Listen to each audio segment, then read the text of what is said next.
This is a Film Stories original podcast. Love this podcast? Support this show through the Acast supporter feature. It's up to you how much you give, and there's no regular commitment. Just hit the link in the show description to support now. This episode is brought to you by Progressive Insurance. Fiscally responsible, financial geniuses, monetary magicians. These are things people say about drivers who switch their car insurance to Progressive and save hundreds. Visit Progressive.com to see if you could save. Progressive Casualty Insurance Company and Affiliates. Potential savings will vary, not available in all states or situations. My dad works in B2B marketing. He came by my school for career day and said he was a big ROAS man. Then he told everyone how much he loved calculating his return on ad spend. My friends still laugh at me to this day. Not everyone gets B2B, but with LinkedIn, you'll be able to reach people who do. Get a $100 credit on your next ad campaign. Go to linkedin.com/results to claim your credit. That's linkedin.com/results. Terms and conditions apply. LinkedIn, the place to be, to be. Hey, I'm Ryan Reynolds. At Mint Mobile, we like to do the opposite of what Big Wireless does. They charge you a lot. We charge you a little. So naturally, when they announced they'd be raising their prices due to inflation, we decided to deflate our prices due to not hating you. That's right. We're cutting the price of Mint Unlimited from $30 a month to just $15 a month. Give it a try at mintmobile.com/switch. $45 upfront payment equivalent to $15 per month. New customers on first 3-month plan only. Taxes and fees extra. Speed slower above 40 gigabytes. See details.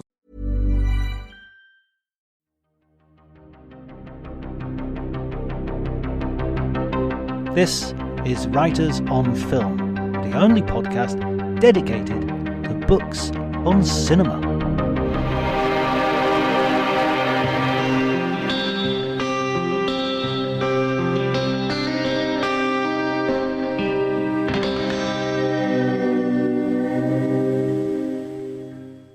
Hello everybody and welcome to Writers on Film. My name is John Bleasdale. I am a writer and film critic, and today I'm going to be talking to Jason Isralowitz, who is an attorney and an author. An interesting mix for us, but a perfect mix for the book that he has written, which is called Nothing to Fear, Alfred Hitchcock and the Wrong Men. It is absolutely fascinating look at the history of several miscarriages of justice and how they have inspired Alfred Hitchcock in his famous movie The Wrong Man, starring Henry Fonda. And it is, I say it's a famous movie, but in some senses it's a little bit of an overlooked movie in Hitchcock's oeuvre, a little bit unfairly, I would argue. And Jason has written a book which will have you looking at it anew.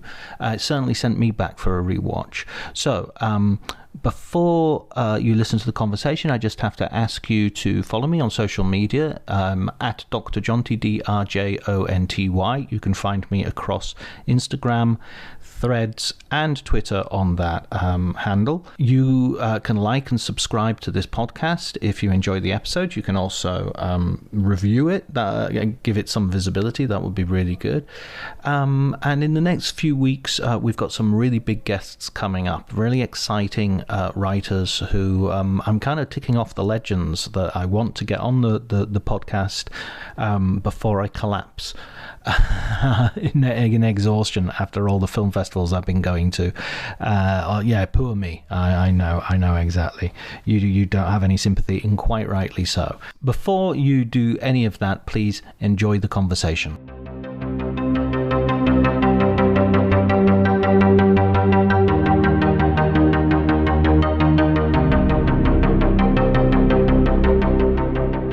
It was really the movie. I've been a cinephile since I was pretty young, and perhaps have some element of the wannabe film critic in me. I always thought that would be one of the great professions, but for a variety of reasons, I wound up going into the law. But I have been particularly interested in Hitchcock, the intersection of sort of Hitchcock's drama and suspense and entertainment pieces with his treatment of legal issues. That's always been a topic that I found fascinating. And in fact, when I was younger, I did have some ambitions, perhaps, of one day writing a book dealing with that theme somewhat comprehensively, Hitchcock and the law. But I was an associate at a law firm at the time, and the schedule was pretty unforgiving. So I had to sort of scale back my ambitions and wound up writing a law journal piece on Rear Window and sort of some of the themes in Rear Window that deal with the competing values that underlie the Fourth Amendment and sort of search and seizure and crime control and those sorts of ideas. But I always sort of wanted to return to Hitchcock and writing about him and analyzing him. And, it was about 5 years ago I saw The Wrong Man for the first time in many years. And I was really, blown away by how good it is, but also how timely it is for a movie that was made in 1956, and how it really gets at a lot of the issues that the criminal justice system has been struggling with really ever since the movie came out. So that was sort of the immediate inspiration, which was, sort of investigate both the history of the movie and then the true case that it depicts, which itself, as we can talk about, I think is an incredibly resonant story of an innocent family that was nearly destroyed by a miscarriage of justice. Yeah, I'm really interested and now I really want to read the book you're going to write about the Paradigm Case and all the other legal centric movies that Hitchcock has done. Witness for the Prosecution and I Confess, and there's a whole raft of them which you mentioned in the book. But the point that you make about Hitchcock is one of his pervasive fears was a fear of the police, and that is expressed almost the most explicitly. I mean, you see it in Psycho when the motorcycle cop is almost like a Terminator 2 Robert Blake cop before avant the fact. And with this film, The Wrong Man, it's absolutely about where the basis of that fear is coming from. That an innocent man can just be railroaded. That's right, and Hitchcock talked a lot in interviews about his lifelong fear of the police. I'm sure you've probably heard the anecdote about him being sent to the local police station and when he was 4 or 5 years old by his father with a note. And, the story, as Hitchcock recounts it, is the chief reads the note and then puts Hitchcock in a cell for at least a few minutes. Then he lets him out and he says to Hitchcock, "This is what we do to naughty little boys." And, Hitchcock many times talked about how that experience sort of scarred him and implanted in him this lifelong dread of the police. And, I remember being interviewed about it. He talked about how it was the clang of the door that was this potent thing, and the sound and the solidity of the closing of that door and the bolt.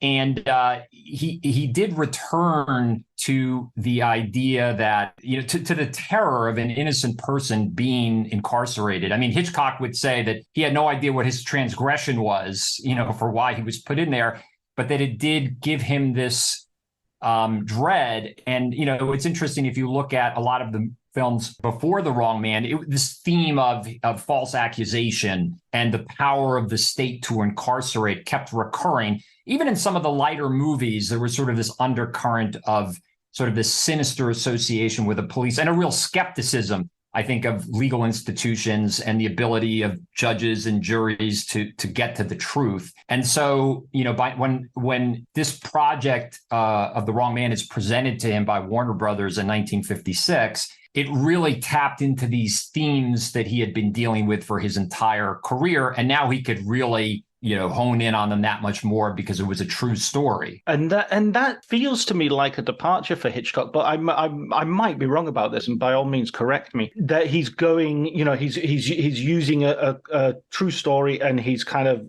using it quite closely compared to how he, with certain divergences, but compared to how he would do more genre-based things like John Buchan novel with 39 Steps, and even making remakes of his own films and what have you. Was that association with a true story a relatively rare thing in his filmography? Yeah, I think it's really a one of a kind for him. I mean, you could go back to Rope and say that Rope was sort of loosely based on the Leopold and Loeb case, but it was really, I think its direct source was a fictionalized, version of that, a play that had been staged. But yeah, this was a story that really spoke to Hitchcock's sort of lifelong obsessions, not only the story of the innocent person being falsely accused, but also the fact that in this case, that person's wife had a mental breakdown, which sort of then pulls in Hitchcock's recurring theme of,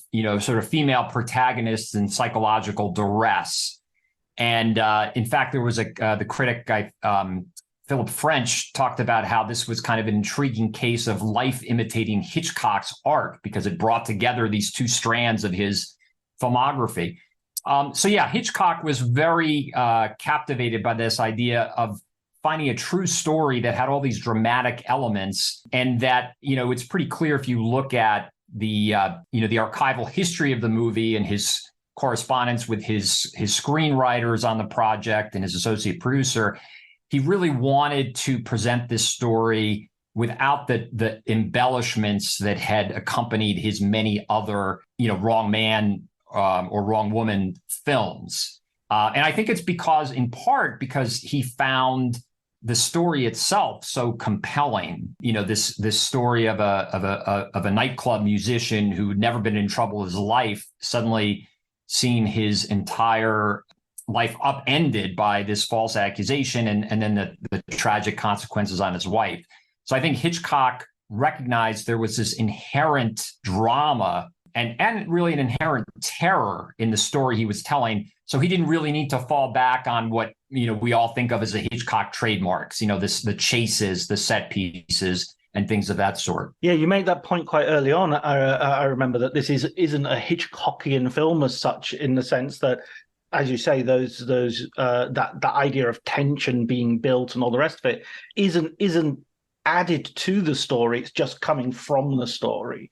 And let's talk about that story. Let's talk about that real story. I mean, first off, what was really interesting, he didn't jump straight into the story of Manny. I'm going to get the name wrong, so you have to help me out. Manny. Yeah, Balestrero is the way it's pronounced. Balestrero. Yeah. Okay, I should get that right because it's an Italian name. So Manny Balestrero. So he doesn't just jump straight. You don't just jump straight into that. You give sort of case studies of about 5 or 6 other cases of misidentification, which is a really valuable context, because it makes this isn't just sort of some sort of headline grabbing unusual thing. This is evidence of a systemic problem in law enforcement, right? That's right. There really had been a series of mistaken identity cases in the 10 to 15 years leading up to this one, where they really called into question some of the basic premises of the legal system that were in place in the United States at the time.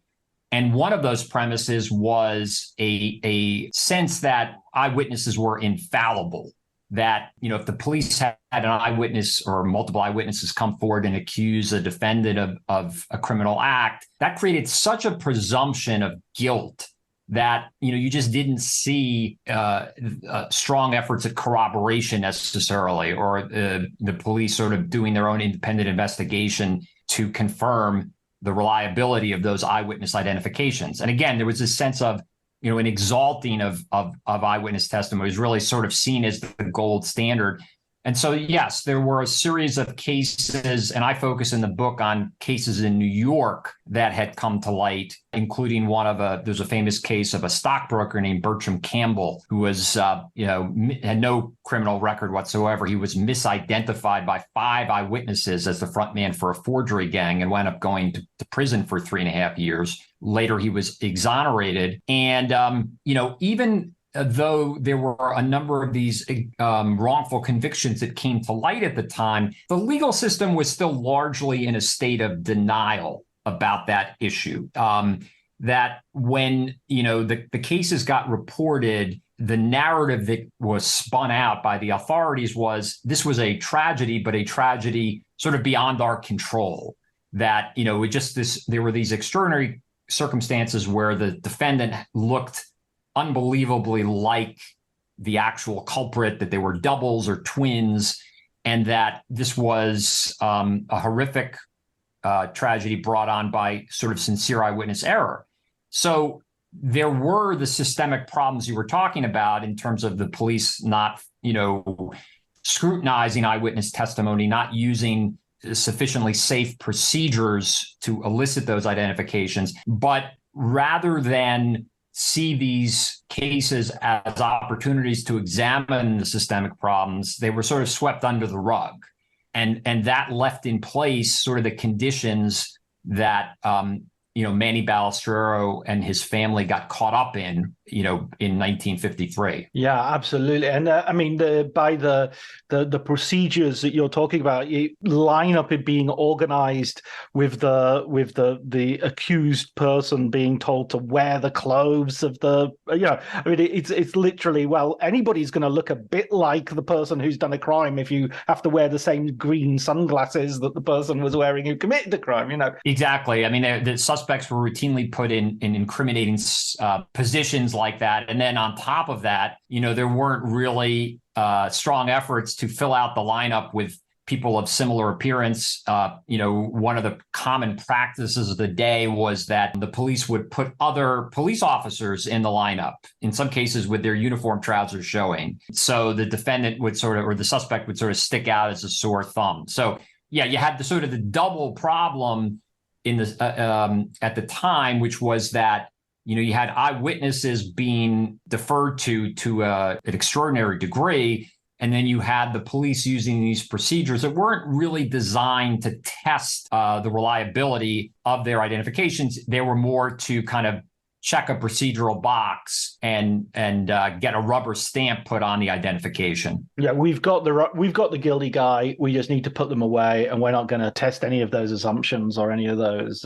Right. We're building a case. As one of the lineups included the witness's husband. I remember was a particularly egregious example of that. That's Manny's case, Manny Balestrero's case. The chief eyewitness, one of the chief eyewitnesses against him, was so scared about the whole process of giving an identification that, she insisted that her husband come down to the station with her.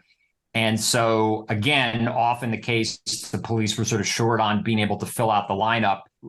So what they did was they thought, oh, well, this person's here. It doesn't matter that it's the husband of the eyewitness. We'll just put that person in the lineup. And as you say, I mean, that really adds an element of farce to this type of procedure, because the idea that the eyewitness is looking at a lineup with her husband in it is farcical. It seems weird that there wouldn't be some sort of sense within law enforcement of, how can I sleep at night knowing I put an innocent man in jail? But yeah, even after these cases have come to light, after the people have been exonerated, they find it very difficult to get any form of meaningful compensation from the authorities, and certainly very little by way of an apology or an idea of reform. That's right. I think the bottom line was there was not a reckoning by the criminal justice system at multiple levels.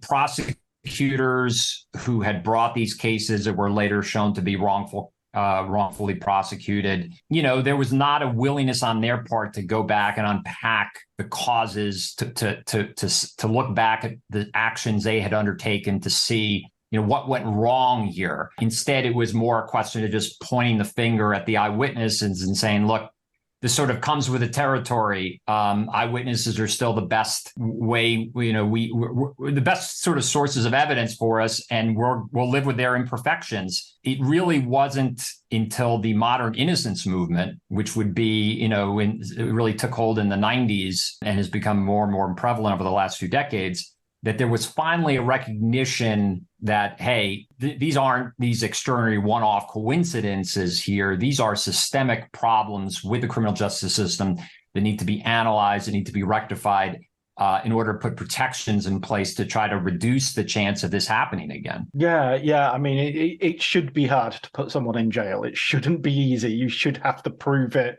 to a great extent.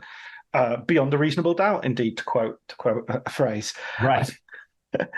So let's get to Manny's case. And what are the details that behind this particular story? Yeah. So Manny Balestrero was a musician at a famous nightclub in Manhattan called the Stork Club, which was I was only vaguely familiar with it when I undertook to write this book. And that's sort of a fascinating story in and of itself. It was really the epicenter of glitz and glamour in Manhattan at the time, frequented by many different celebrities, including Hitchcock himself, before he came to, tell Manny's story. And, Manny was a pretty a modest family man. He lived in Jackson Heights, Queens. He would take the train to commute into Manhattan every night.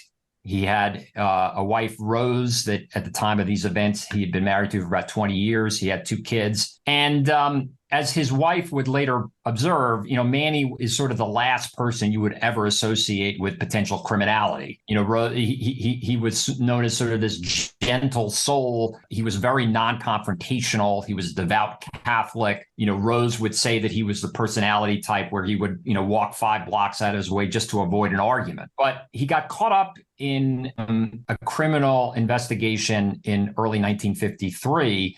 What had happened was there was 2 blocks from his house, there was a Prudential insurance office, and that office had been held up twice in 1952, in July 52 and December 52, each time by the same man who came in, demanded the money from the cash drawer, took about $200 total from the cashier, and then, fled into the crowd surrounding the office. And, the police had never really developed any leads other than they had concluded that this same person, whoever it was responsible for a series of neighborhood robberies of liquor stores and, drug stores and grocery stores and the like. Well, Manny at the time was having a financial difficulty. His wife, Rose, had experienced some dental problems, and the work was going to cost about $325. And the Balestreros didn't have the money to pay for it.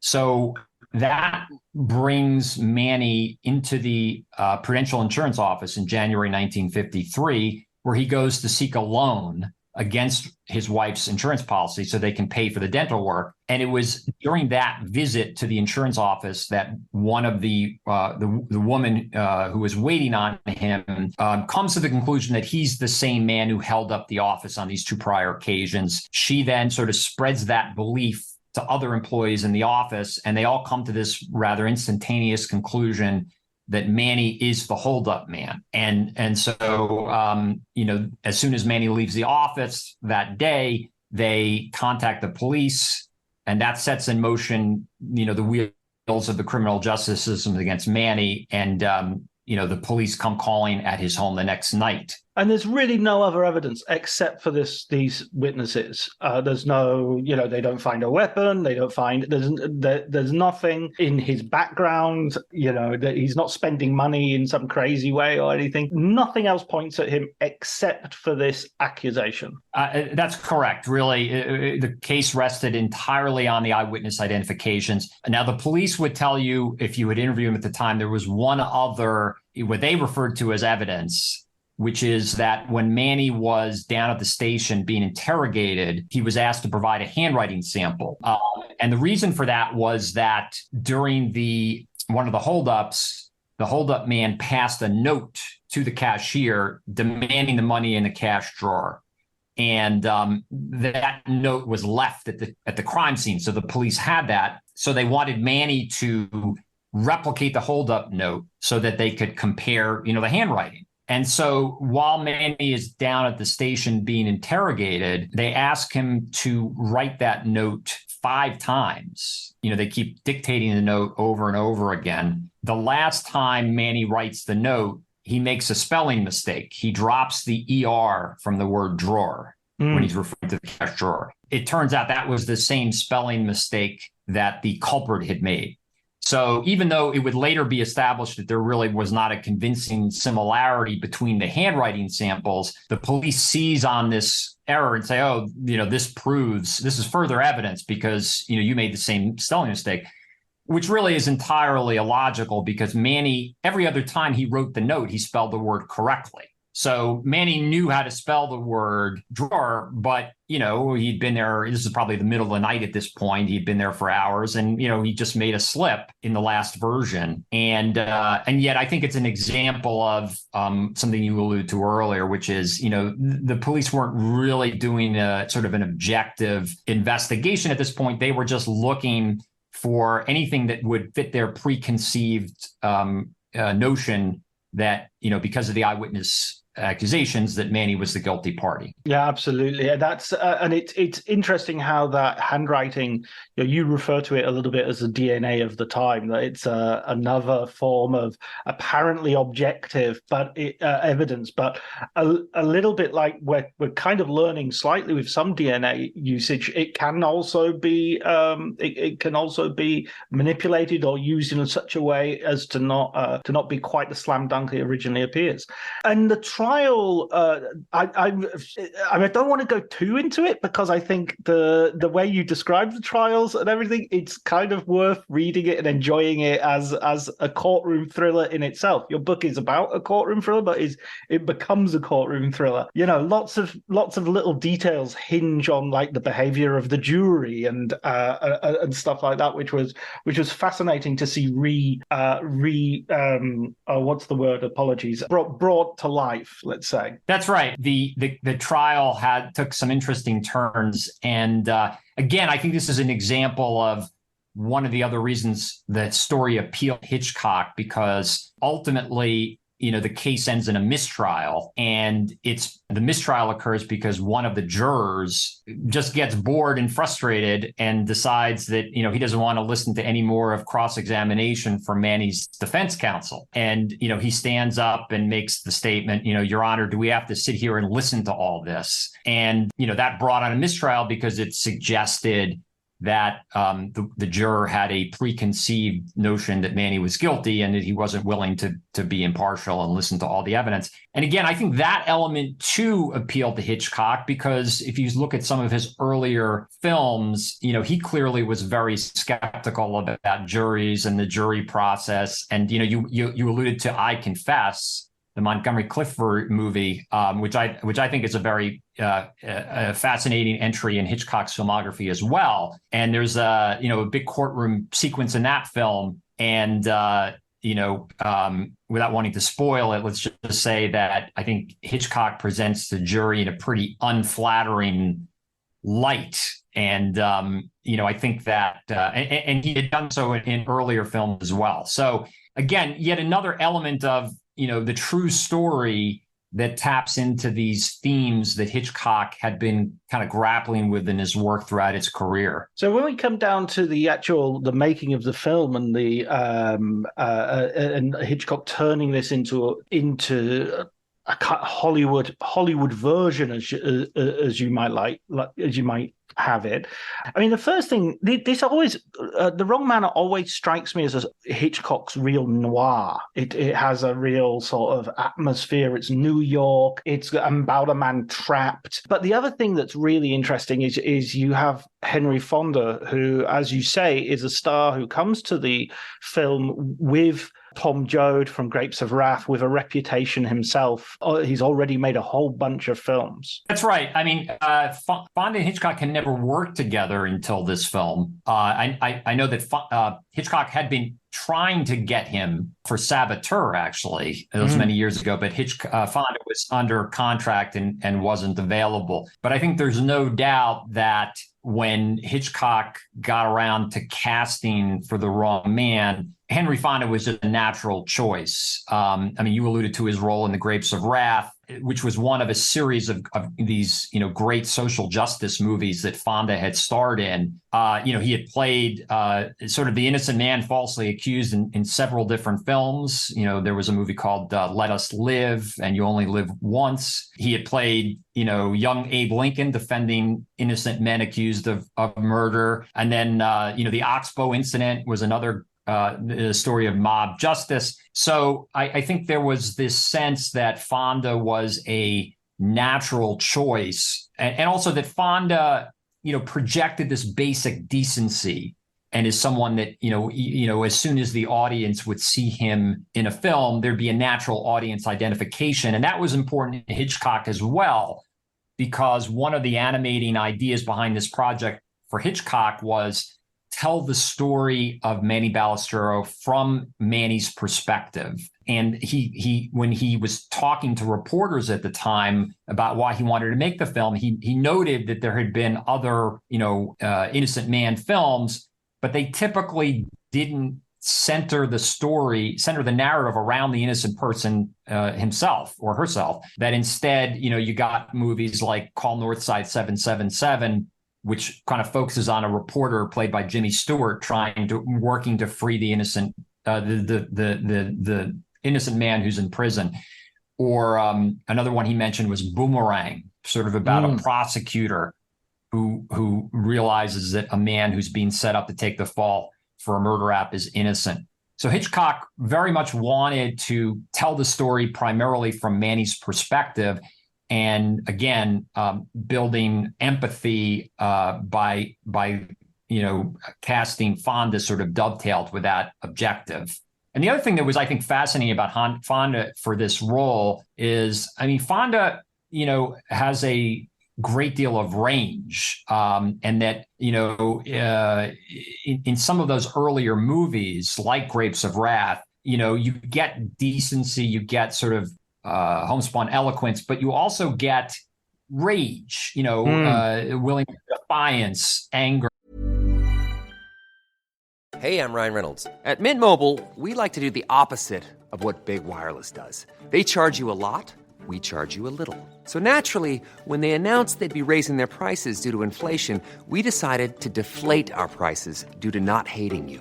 That's right. We're cutting the price of Mint Unlimited from $30 a month to just $15 a month. Give it a try at mintmobile.com/switch. $45 upfront payment equivalent to $15 per month. New customers on first 3-month plan only. Taxes and fees extra. Speed slower above 40 gigabytes. See details. This episode is brought to you by Progressive Insurance. Fiscally responsible, financial geniuses, monetary magicians. These are things people say about drivers who switch their car insurance to Progressive and save hundreds. Visit Progressive.com to see if you could save. Progressive Casualty Insurance Company and Affiliates. Potential savings will vary. Not available in all states or situations.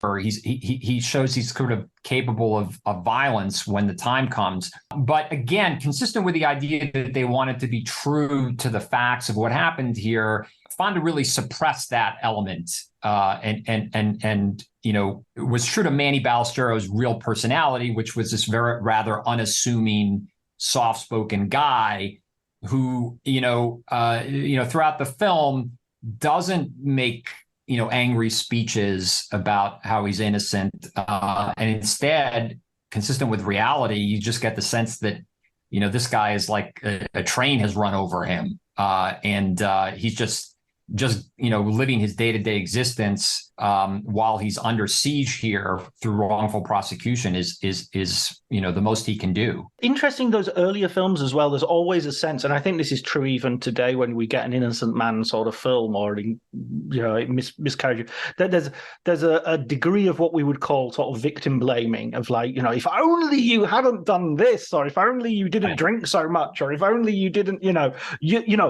always have the scene where the lawyer says, if you don't tell me the truth, why didn't you tell me this before? And it's just like, wait a minute. Whereas with Manny, you never really doubt his innocence for a second. There's no sense that he's in the wrong man.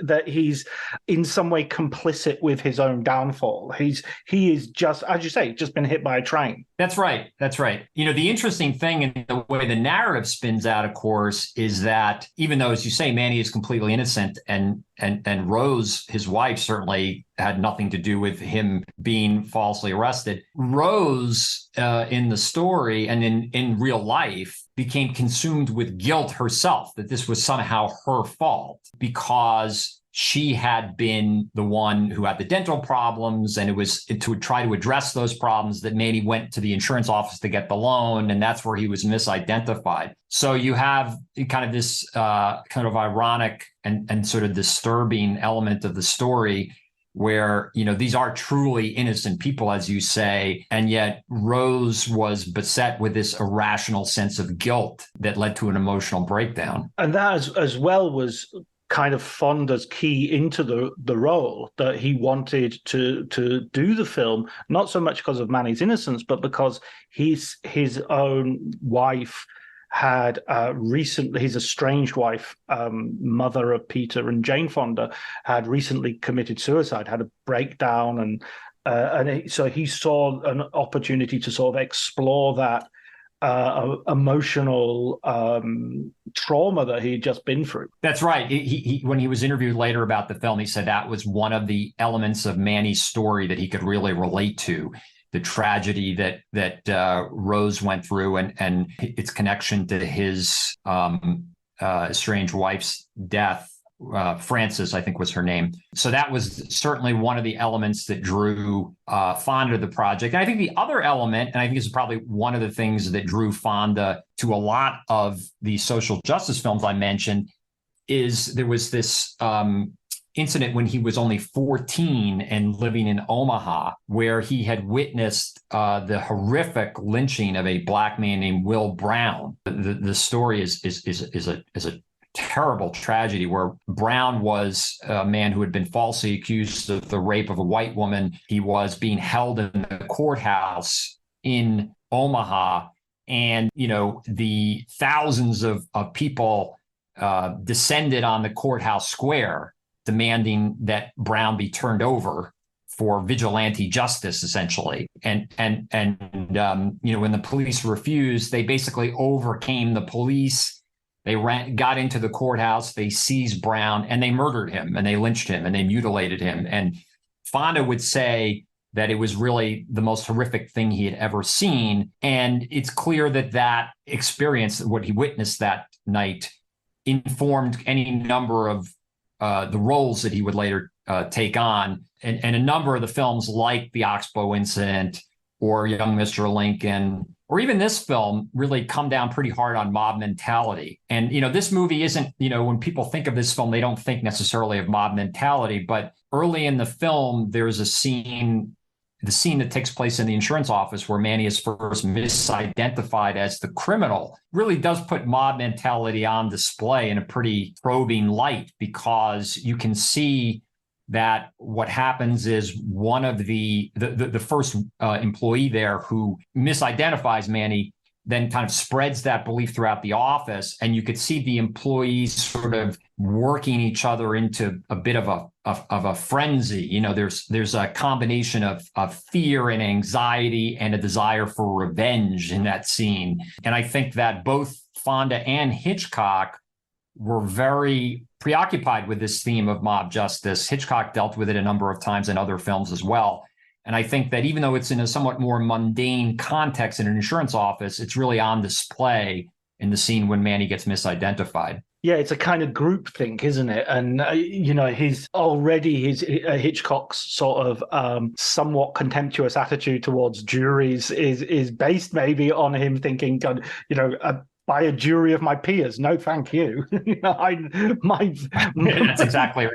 One of the other aspects that I think is really interesting about this film in terms of his general filmography is this feels to me probably Hitchcock's most spiritual film. You've got Manny's Catholicism, and you've got, a moment where he breaks down and he's really praying, and that sort of comes at a very important moment in the film. I mean, this is informed by the real life fact that we've already mentioned, but it does feel like something that Hitchcock picks up, which isn't, again, we don't usually think of it as being in Hitchcock's wheelhouse, so to speak. That's right. And that whole interpretation of the movie is one of the fascinating things that came to light in the research, because I think that's a reading that a number of scholars have taken of this film, that, it's the most Catholic film, and the scene where, Manny is praying sort of gives way to the scene where the real culprit is captured. And, the implication that some have read into that is that, the capture of the real culprit was an answer to a prayer.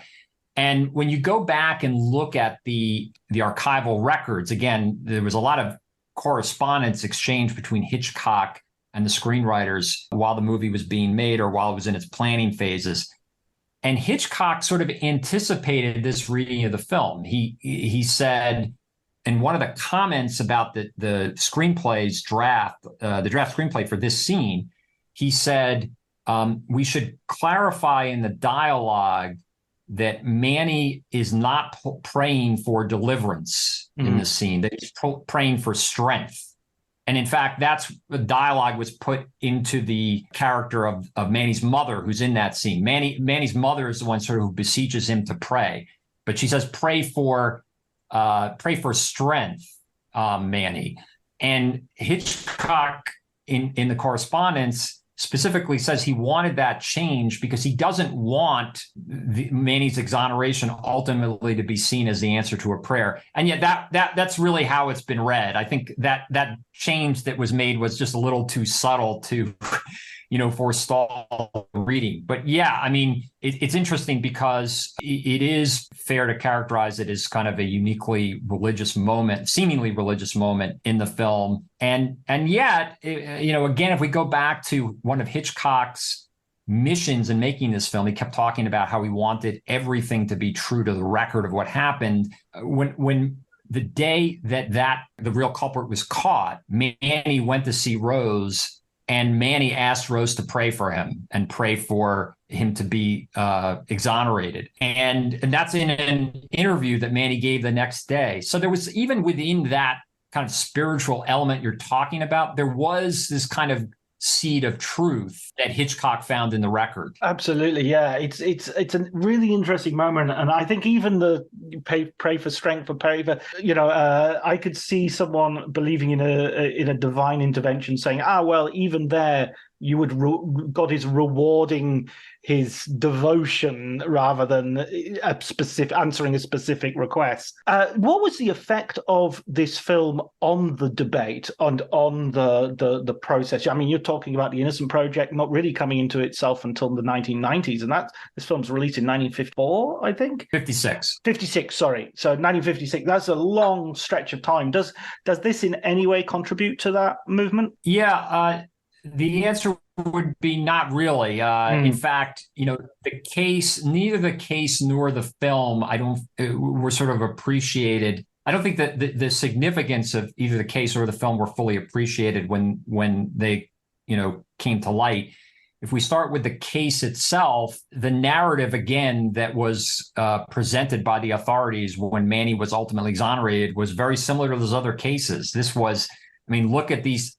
If you look at all, I think I pulled like every article that was ever written about this case, thanks to newspapers.com and, other sources. And time and again, they kept referring to Manny and the real culprit, whose name was Charles Danielle, as doubles or twins, which was not the case when you look at the pictures side by side. There's sort of a passing resemblance, but the idea that these men were, identical is really unfounded. And yet that's how the case got reported. And that's how the prosecutors sort of explained this miscarriage of justice to the public. So the reality is that it was just seen as another aberration, an unusual 1 in a million type of case that did not lead to any introspection or any reform at the time. And then Hitchcock's movie, I think this is an interesting case of how films can be looked at through the lens of sort of the values of their time. Martin Scorsese has talked about how modern audiences can appreciate older films, uninhibited by the values that prevailed at the time the film was made. Well, I think at the time this film came out, there was still a pretty healthy amount of deference to the criminal justice system. There was a general faith in legal institutions and the police. And so this movie didn't really land for the most part as a critique of the criminal justice system, even though I think that critique is there. I think it's just that given the norms of the day, the film wasn't really received in the way I think audiences react to it today. I think if you watch it today, in light of everything we know about the number of wrongful convictions that have come to light, the systemic problems with its criminal justice system, you really see that, this is a kind of a classic case of a rush to judgment, a case where, precautions were not taken and where an innocent family was nearly destroyed in a situation that was really within the control of the criminal justice system, as opposed to this idea that this was an unbelievable, unfathomable coincidence that led to an unavoidable tragedy. Well, I mean, you even use the point, part of a story of someone being arrested and going down to the station to, oh, if you're an innocent man, I mean, it's in the title of your book, you have nothing to fear. If you're innocent, you've nothing to fear. And this guy is fortunate that the witness goes, no, it's not him, and he goes home and he realizes, my God, there but for the grace of God. But, we shouldn't be organizing legal systems on but for the grace of God. We should be organizing them on, legitimate structures of safety and protocol. The relevance of it today feels incredibly timely, especially given how much we now know about police procedures being revealed by body cams and mobile phone footage and stuff. And I thought it was really interesting as well. One of the case studies you place is that of a guy who's black, and he's another case of misidentification. And you make the point later on where you say Manny's a family man, he's a Catholic, he's white, he's actually sort of a perfect poster boy for an innocent man gone wrong. Whereas if he was black, then nobody would have looked twice at this case. I mean, I'm sorry, I don't want to put words into your mouth, but no, that's right. I mean, there was the case you allude to. A young man named Thomas Oliver, who was wrongfully convicted of armed robbery and assault. That was, barely registered with the public and barely registered with the criminal justice system at the time, as contrasted with the exoneration of white defendants. I mean, if you compare the case I mentioned earlier, Bertram Campbell, I mean, that case was on the front page of the New York Times and many other New York newspapers time and again over an extended period. Thomas Oliver, a young black man who was served over a year in prison for a crime he did not commit, that was relegated to a couple of paragraphs inside the paper. So, I think it's absolutely correct to say that, on top of all these other systemic problems that went unaddressed at the time with over-reliance on eyewitness testimony, procedures that were not in place to protect the innocent. Then you have the issue of disparate treatment and racism, and that posed that greater a risk to defendants like Thomas Oliver. So and again, as you say, Hollywood certainly was much more likely to tell the story of Manny Balestrero for the reasons you mentioned, because you had sort of this idealized, from a Hollywood perspective, what they perceived to be this idealized protagonist. I was wondering, and it's sort of moving away a little bit from the book, where as an attorney, as someone who works in the legal system, when you're watching films, do you spend quite a lot of time going, no, that would not happen? I mean, I guess that legal dramas are very much part of the daily diet of TV more than cinema, but still we have lots of Matthew McConaughey, the Lincoln lawyer, and others. Other times where it sort of it clicks with you and you go, yes, that's exactly right. For the most part, I have pretty low expectations when it comes to how realistic a lot of these stories are. I enjoy them. I mean, I go back to when I was a kid watching the Paul Newman film The Verdict over and over.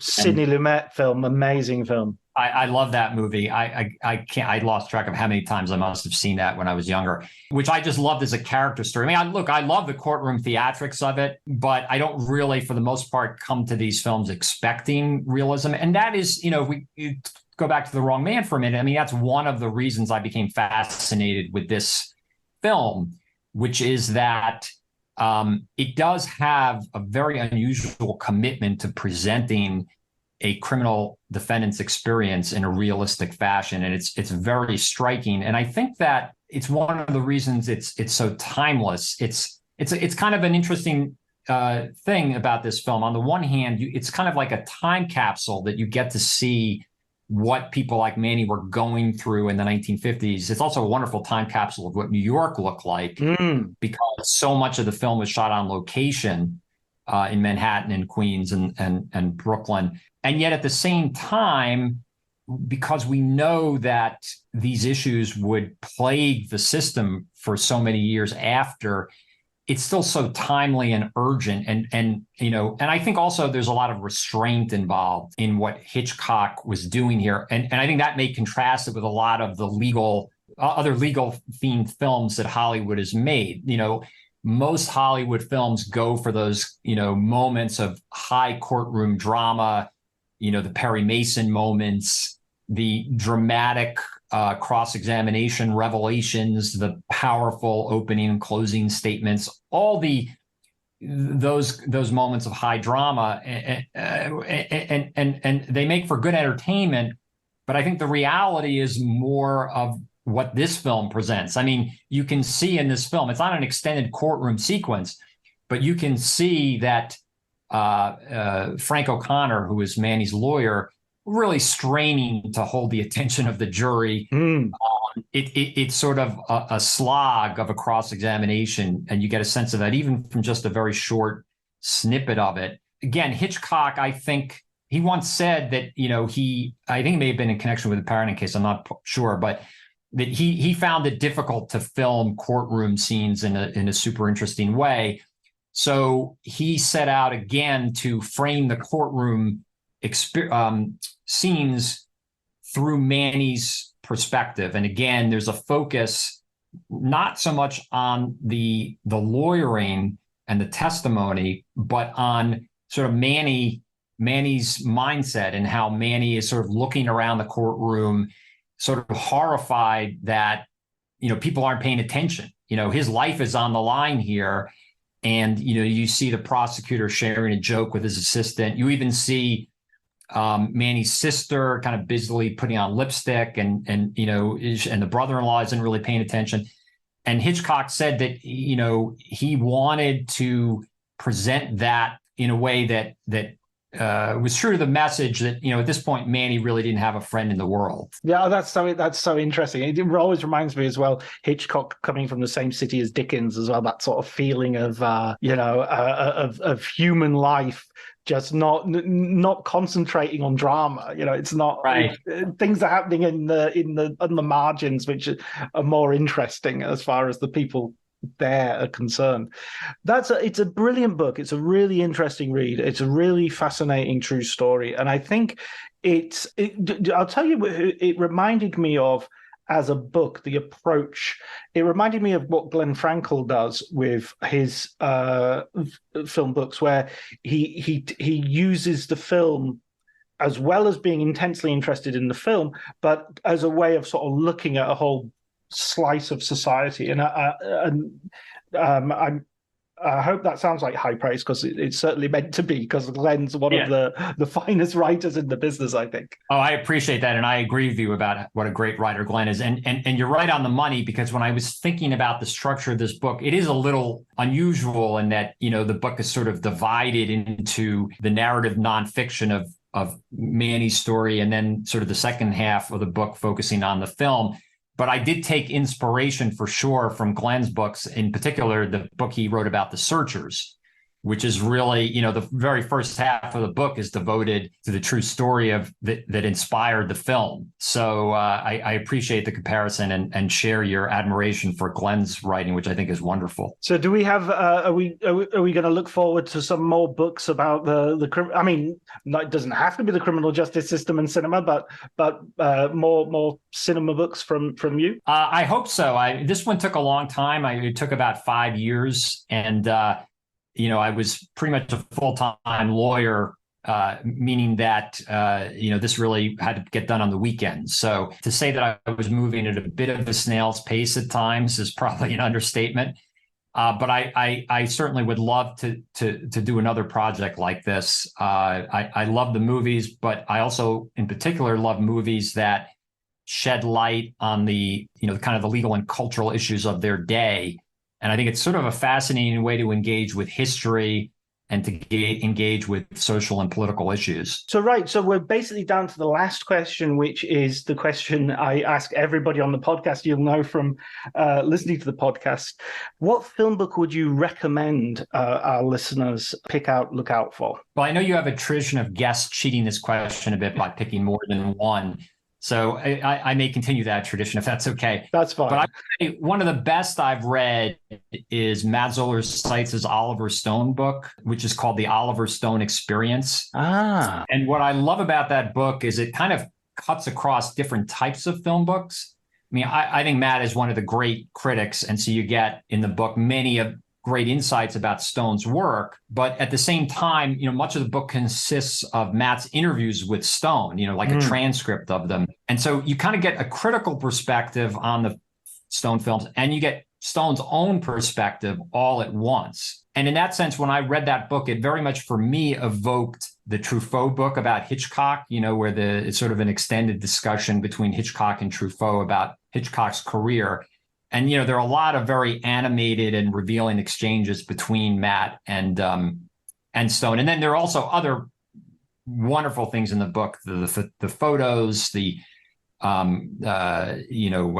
storyboards, script excerpts. And so, and then on top of that, it's just a beautiful book. It's massive, but so I highly recommend that one.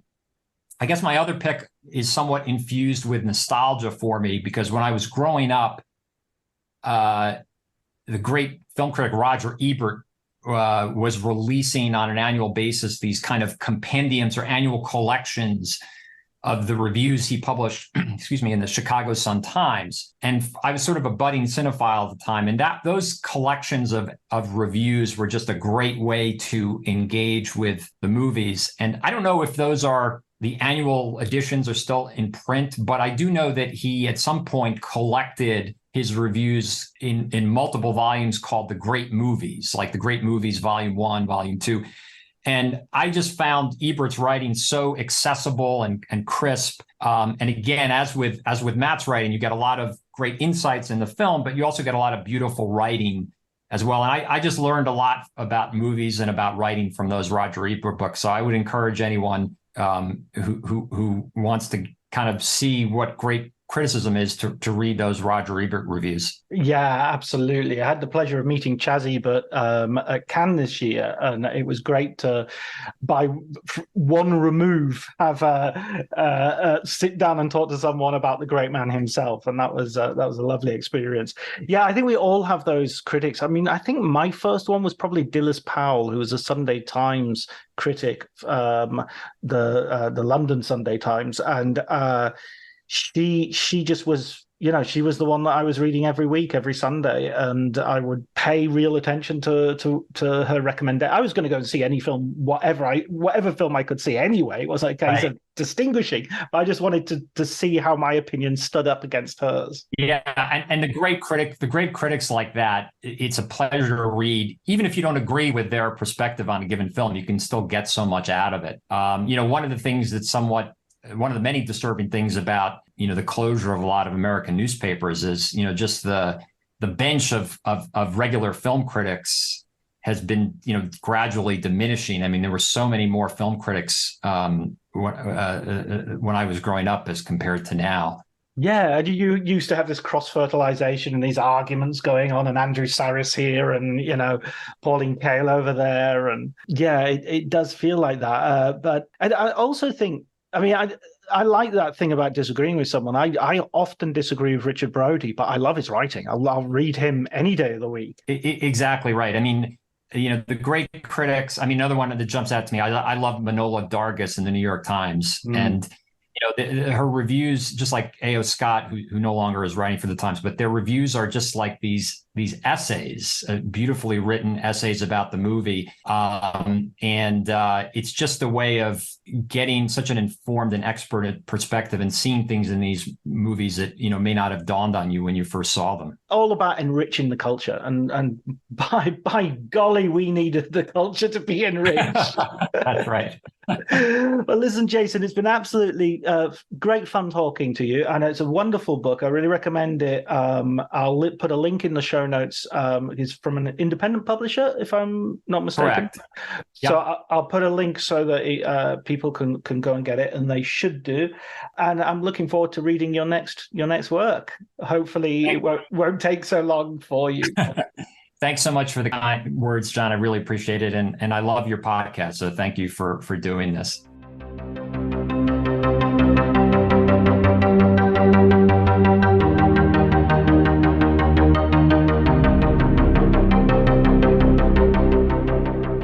So that was me and Jason and our conversation. I hope you enjoyed it. I mean, it was amazing talking to a guy who has such a depth of knowledge about so many things that I don't know about, but I'm so interested in. So that was a great, informative conversation. I hope you enjoyed it too. All that's left for me is to thank Elliot Atkins for the music, Ali Harwood for the artwork, and to thank you, dear listener, for sticking with us. Take care.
Shorter days and chillier nights can make it tough to keep up your fall workout routine.